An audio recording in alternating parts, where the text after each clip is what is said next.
अस्सलाम वालेकुम जी। हम आज जो बात करने वाले हैं, वो करने वाले हैं, हमारा टॉपिक चल रहा है डिस्ट्रीब्यूशन का, distribution of profit and loss, और इस हवाले से हम बात करेंगे। इसके आज ये थर्ड क्लास है। इस पे सवालात हमने शुरू कर दिए, कुछ और सवालात करते हैं, प्रैक्टिस क्वेश्चन, और फिर इंशाल्लाह पास पेपर्स पे आएंगे। पहले एक सवाल मैं आपको दिखाने के लिए जा रहा हूँ, तो अगर आप अपने पास नोट कर लें।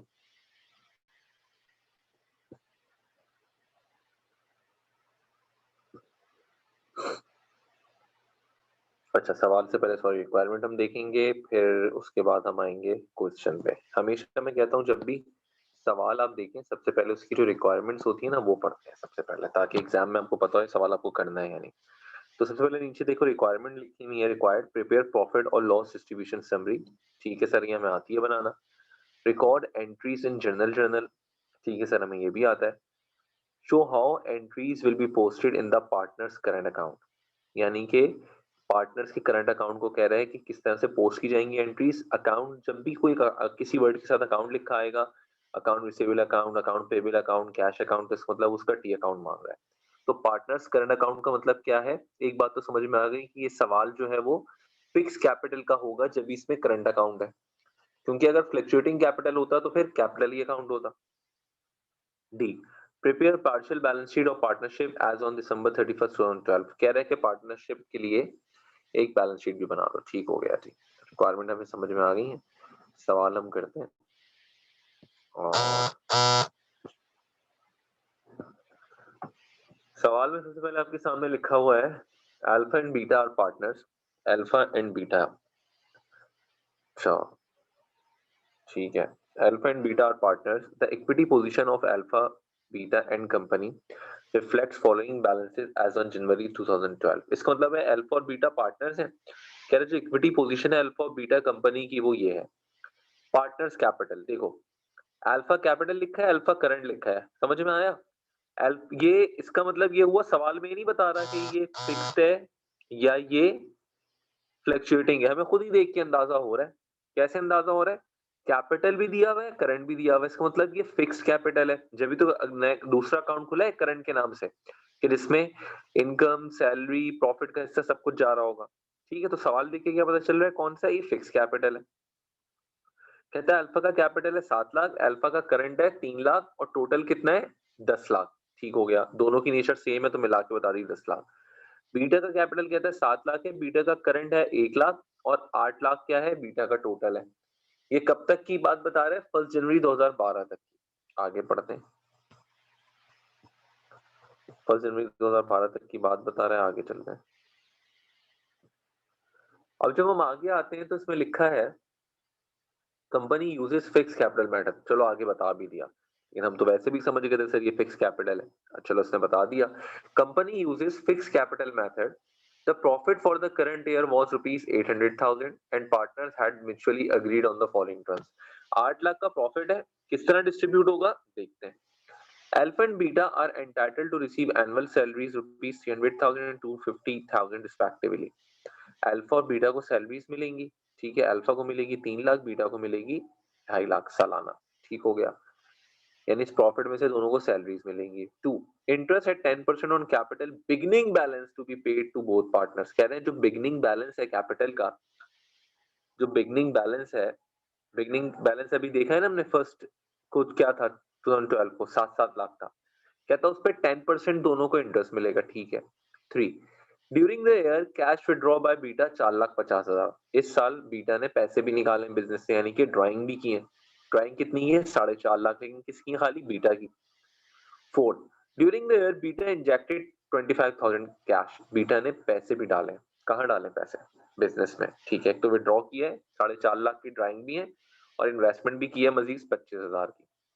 रिमेनिंग प्रॉफिट और loss if any will be shared equally. कोई भी प्रॉफिट एंड लॉस होगा वो इक्वली शेयर होगा। अब हमें सबसे पहले क्या बनाना है?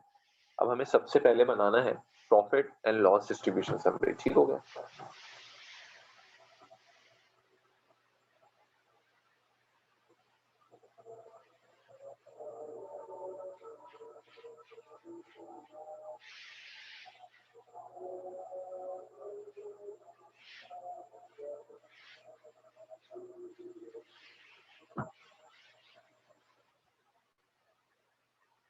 अच्छा जी, तो हम अब क्या कर रहे हैं, सवाल हमने देखा पॉइंट नंबर 1 में कहा जा रहा है कि दोनों को सैलरीज मिल रही हैं, 2 में बताया कि जो ओपनिंग कैपिटल था उस पे 10% मिल रहा है, थर्ड में बताया जा रहा है कि कैश विथड्रॉ कर रहा है बीटा 4.5 लाख से, ठीक है। और during the year beta injected 25,000 रुपए कैश, बीटा ने कितना कैश दिया, 25,000 रुपए। Remaining profit and loss will be shared equally, profit and loss क्या होगा, बराबर होगा, डिवाइडेड होगा बराबर इक्वली। अच्छा, अब जब हमने देखा सवाल कौन सा है, फिक्स कैपिटल है। जब फिक्स कैपिटल होता है तो इसका मतलब हर चीज कहाँ चली जाती है, करंट अकाउंट में, करंट कैपिटल में जाती है, सिवाय एक चीज के। जब भी फिक्स कैपिटल होगा और एग्जामिनर बोले कि एडिशनल कैश इन्वेस्ट किया है, तो ये हमेशा कैपिटल अकाउंट में जाएगा, ठीक है। फिक्स कैपिटल का मतलब क्या होता है, कैपिटल को फिक्स कर दिया, अब यहाँ पे खाली इन्वेस्टमेंट आया करेगी, तो इन्वेस्टमेंट कहाँ जाएगी, कैपिटल में जाएगी, बाकी सब कहाँ जाएगा, करंट अकाउंट में जाएगा, ठीक है। तो सबसे पहले एक प्रॉफिट डिस्ट्रीब्यूशन समरी हम देखते हैं। ये सवाल अपने पास आप नोट करके रखें ताकि इनकम डिस्ट्रीब्यूशन समरी हम बना लेते हैं आगे। और इनकम डिस्ट्रीब्यूशन समरी हम बनाते हैं तो उस पे एक एक करके जो सवाल है वो हम देखते रहेंगे। मैंने आपके लिए इनकम डिस्ट्रीब्यूशन समरी जो है बना के रखी हुई है, वो हम देखते हैं और इस पे मजीद बात करते हैं।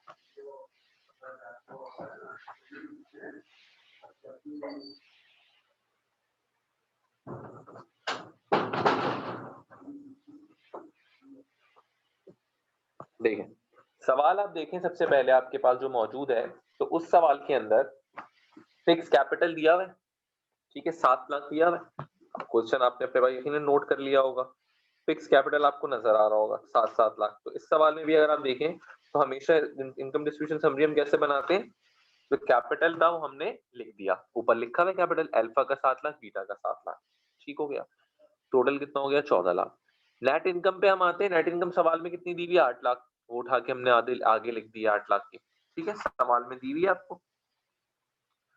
अब जो जो दिया जा रहा है, सैलरीज दी जा रही है सबसे पहले, तो देखो सैलरी सबसे पहले दी जा रही है, तो सैलरीज दी 3 लाख की और 2.5 लाख की बीटा को मिल रही है, टोटल कितनी हो गई, 5.5 लाख। ये जो डबल लाइन हुई हुई है, इसका क्या मतलब, मैंने बताया था सर, ये हम बस प्रेजेंटेशन के लिए बताते हैं कि ये कैपिटल और ये नेट इनकम है, ठीक। अब जो प्लस माइनस होगा हमारा वो यहां से होगा, ठीक है।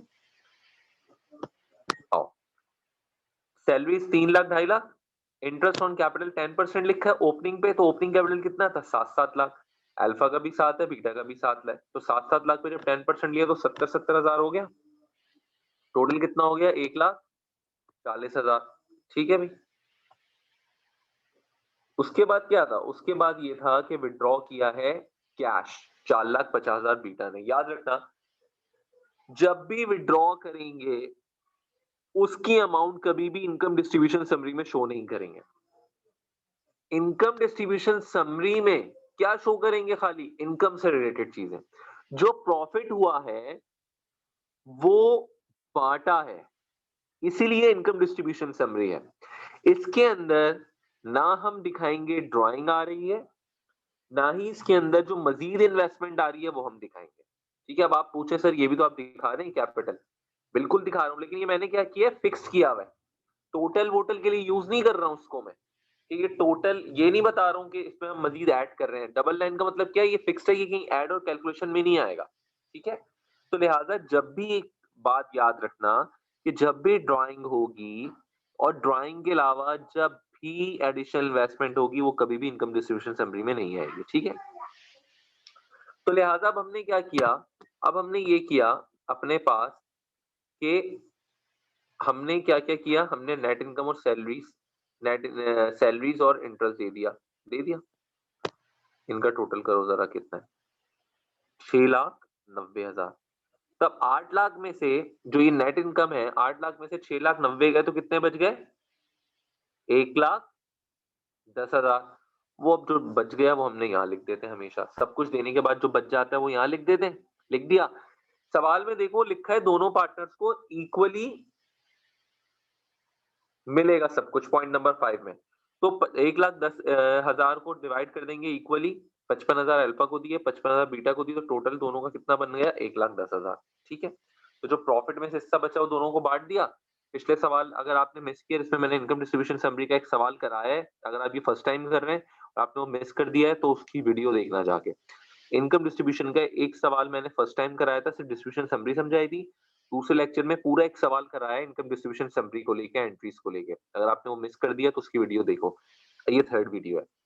बैलेंस हमने बांट दिया, नीचे टोटल के कॉलम में आ गए, इन सबका टोटल कर लिया, 3,70,000, 55,000, फिर 2,70,000, 55,000 टोटल कर लिया, ठीक है, टोटल आ गया।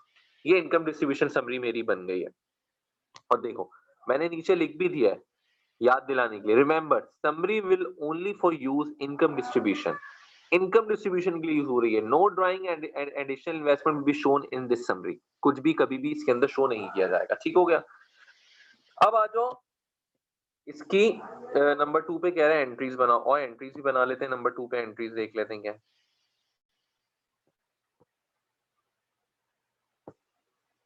देखो एंट्रीज पे है, सबसे पहले हम क्या करेंगे, जो हमारा प्रॉफिट था हम उसको कम करते थे। देखो 8 लाख का प्रॉफिट था, इसको क्लोज करते थे, एक्सपेंस रेवेन्यू समरी को डेबिट करते थे, कर दिया। Alpha current account, beta current account को क्रेडिट किया। अल्फा को रोल कितने पैसे मिले, 4,25,000। बीटा को कितने रोल मिले टोटल पैसे, 3,75,000। तो करंट अकाउंट को क्रेडिट कर दिया, ठीक है। कैपिटल को क्यों नहीं किया सर, इसलिए कि फिक्स्ड है, जब फिक्स्ड है तो करंट अकाउंट में सब कुछ जाता है। तो अल्फा करंट अकाउंट क्रेडिट हुआ, बीटा करंट अकाउंट क्रेडिट हुआ, 3, ठीक है, हो गया, पहली एंट्री बन गई। तो दूसरी एंट्री पे आओ, उसके बाद क्या होता है, उसके बाद अगर हम आगे जाते हैं, अभी तक हमने यही एंट्री अब बनाई थी, पिछले सवाल में एक ही एंट्री, ठीक है। लेकिन उसके बाद अगर हम आगे जाते हैं तो लिखा हुआ है कि during the year cash withdraw by beta, 4.5 lakh रुपए बीटा ने कैश निकाला है, ठीक है, तो उसकी एंट्री भी बनाओ। मैंने क्या कहा था, इनकम डिस्ट्रीब्यूशन समरी में नहीं आएगा, लेकिन जर्नल एंट्री तो बनती है। पैसा निकाला है तो ड्राइंग हुई है, पैसा निकाला है तो ड्राइंग हुई है, ठीक है।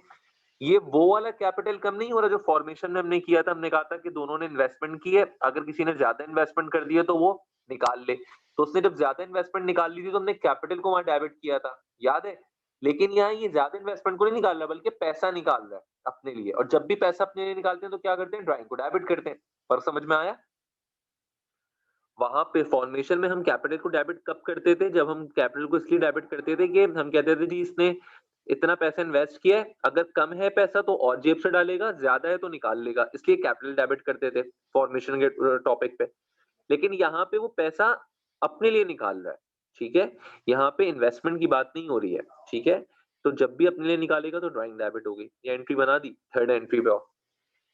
उसमें लिखा है during the year beta injected ₹25,000 cash. Beta ने कितना इंजेक्ट किया है, 25,000 रुपए कैश। तो बिजनेस में कैश आया और बीटा का कैपिटल क्रेडिट हो गया, ठीक है। हमेशा याद रखना कैपिटल क्रेडिट हुआ है। जब भी फिक्स्ड कैपिटल मेथड होता है तो उसमें सब चीजें करंट अकाउंट में जाती हैं सिवाय इन्वेस्टमेंट के। जो जो इन्वेस्टमेंट होती रहेगी, जब जब इन्वेस्टमेंट होती रहेगी वो कैपिटल अकाउंट में जाएगी। कहाँ जाएगी वो कैपिटल अकाउंट में जाएगी। तो लिहाजा ये एडिशनल इन्वेस्टमेंट है, ये कैपिटल में जा रही है, ठीक है। तो बीटा कैपिटल हमने क्रेडिट किया, करंट क्रेडिट नहीं किया, करंट अकाउंट क्रेडिट नहीं किया। हर हाल में जब भी फिक्स कैपिटल होगा सारी चीजें करंट अकाउंट में जाती हैं सिवाय एडिशनल इन्वेस्टमेंट के। एडिशनल इन्वेस्टमेंट हमेशा कहाँ जाएगी, कैपिटल में। तो बीटा कैपिटल क्रेडिट कर दिया। लास्ट पे आओ,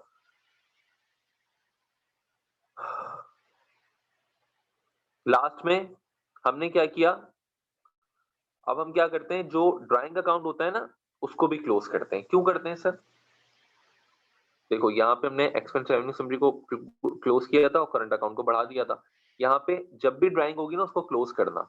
क्यों करेंगे सर क्लोज, अगर ये फ्लक्चुएटिंग होता, चलो पहले इस पे समझाता हूँ। अभी ये फिक्स्ड है तो ड्राइंग को क्लोज करने के लिए ड्राइंग क्रेडिट होगा और बीटा करंट अकाउंट डेबिट होगा। सर क्लोज क्यों करेंगे, इसलिए क्लोज करते हैं हम ताकि हमें पता चल जाए कि एक आदमी के करंट अकाउंट की नेट पोजीशन क्या है। अभी जरा सुनो मेरी बात, फर्ज करो बीटा के करंट अकाउंट में कितने पैसे पड़े, 3,75,000 है क्रेडिट में है।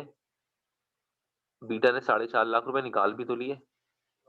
अभी मैं कहूंगा बीटा के अकाउंट में 3,75,000 है, नहीं भाई 4.5 निकाले तो वो भी तो शो करो, पैसा उससे निकाला है। तो लिहाजा हमेशा ड्राइंग अकाउंट को हम शो करेंगे ताकि नेट करंट अकाउंट की हमें पोजीशन पता चल सके। तो ड्राइंग को क्लोज करने के लिए ड्राइंग डेबिट थी, क्लोज करने के लिए क्रेडिट में लाए, और करंट अकाउंट यूज हो रहा है तो करंट अकाउंट को ही डेबिट कर देंगे हम, ठीक है। तो करंट अकाउंट को हमने क्या कर दिया, यहाँ पे डेबिट कर दिया, ठीक हो गई बात। आगे आओ, आगे ये कह रहा है कि करंट अकाउंट बनाना है। करंट अकाउंट का क्या बनाना है, पार्टनर्स करंट अकाउंट बनाना है, यानी कि टी अकाउंट बनाना है। सी में देखो कह रहा है पार्टनर्स करंट अकाउंट बनाओ, ठीक है। तो पार्टनर्स करंट अकाउंट का मतलब है कि टी अकाउंट बनाओ। टी अकाउंट किसके बनाएंगे? करंट अकाउंट के, जो वो कह रहे हैं। आओ करंट अकाउंट के ये एंट्रीज आपके सामने होंगी, करंट अकाउंट का टी अकाउंट बना लें।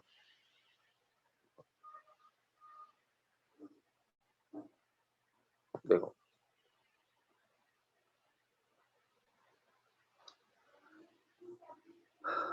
एक काम करते हैं कि हम इस सवाल को ना यहीं तक रोक लेते हैं, क्योंकि इसके अंदर जो है ना वो एक करंट अकाउंट में चीज जानी नहीं चाहिए जो वो एग्जामिनर लेकर गया है। ठीक है, ओके फाइन। ठीक है, हम एक काम करते हैं कि ये जो सवाल है अभी तक हमने किया इसको यहाँ तक रोकते हैं। पी अकाउंट में बाद में आएंगे, क्योंकि पहले अभी तुम इस सवाल को समझ लेना अच्छी तरह। इनकम डिस्ट्रीब्यूशन समरी सही से बनाने आनी चाहिए। इनकम डिस्ट्रीब्यूशन समरी अब तुम्हें बनानी आ जाएगी तो फिर तुम्हें जर्नल एंट्री बनाने आनी चाहिए। और फिर ये बात पता होनी चाहिए कि अगर ये फिक्स कैपिटल होगा, फिक्स कैपिटल में जब भी एडिशनल इन्वेस्टमेंट आएगी तो वो कहाँ जाएगी? कैपिटल के अकाउंट। ठीक है, और अगर फ्लक्चुएटिंग कैपिटल है तो फिर तो सभी कुछ कैपिटल में जा रहे हैं, हमें तो फर्क ही नहीं पड़ रहा है। ठीक है, तो जिन लोगों को ये बात समझ में नहीं आई है फ्लक्चुएटिंग क्या है, फिक्स क्या है, वो डिस्ट्रीब्यूशन की मेरी पहली वाली वीडियो देखें, ये थर्ड वीडियो है। पहली में सब कुछ समझाया है, दूसरी में एक सवाल करवाया है, तीसरी में आज हमने एक और सवाल किया है। नेक्स्ट इसका टी अकाउंट और बैलेंस शीट बनाएंगे। ठीक हो गया, इसको अच्छी तरह समझो और करो, फिर इसका मजीद बात